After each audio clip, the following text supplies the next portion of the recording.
Hello and welcome to Stuff Designers Do.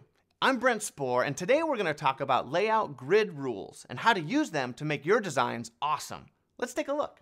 The first layout grid that I want to talk about is called the rule of thirds. It generally looks like this. You take your document and you divide it into 9 equal sections. And this gives you a kind of a tic-tac-toe pattern that allows you to lay things out properly.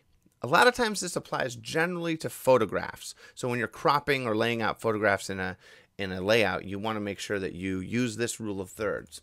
Here's an example. There's a picture of my daughter, Katie, on the beach. And she's walking out towards the beach. And we've got her lined up on this particular axis of the rule of thirds, as well as this one for her head and this one for her body or her lower body. We are giving all of this extra room on the right hand side here to give what's called leading, and it gives us a little bit more emotion to the picture. So when you're cropping photos, make sure that you're following the rule of thirds to crop properly to give the proper message that you're looking for. The second layout grid I'd like to talk about is called the golden ratio, or in mathematical terms, it's called phi. And it's kind of like pi, if you're familiar with that. It's basically a mathematical equation, or in this case, 1.618033999. And as you can imagine, it goes on forever. But how it works is it's a rule that allows you to lay things out on a page and put them in a place that is visually appealing to the eye and easy to perceive.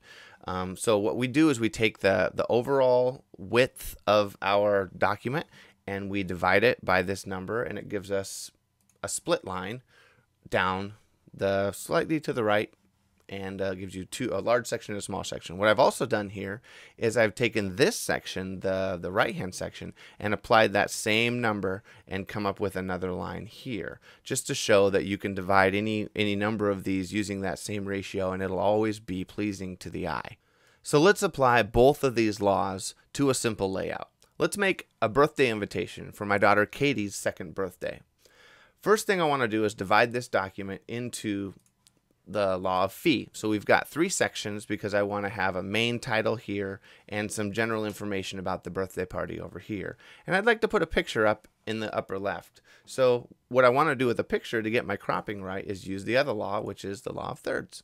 So we have the law of thirds and the law of phi going on this document. So now we can actually create our document. My daughter Katie loves pink, and she absolutely loves yellow. So I selected 2 colors that were somewhat complementary and place them into the grid. The next thing I want to do is use the law of thirds up here and put a picture of Katie up as well. Now what we're doing is we're using the intersections on this grid to put her eyes on a line as well as her nose and give it, a good cropping distance. So the last thing we need to do is just come up with our text, write it out, and put it in, and that's where that shows up. We're using some of the laws we've talked about before with the unequal spacing and stuff like that. And when it's all said and done, we have a nice looking, easy to read, pleasing on the eyes birthday invitation for my daughter Katie's 2nd birthday. Pretty cool, huh? These rules, even applied at the most basic level, will make a huge difference in your design. That's it for now. Until next time, I'm Brent Spore. Be awesome.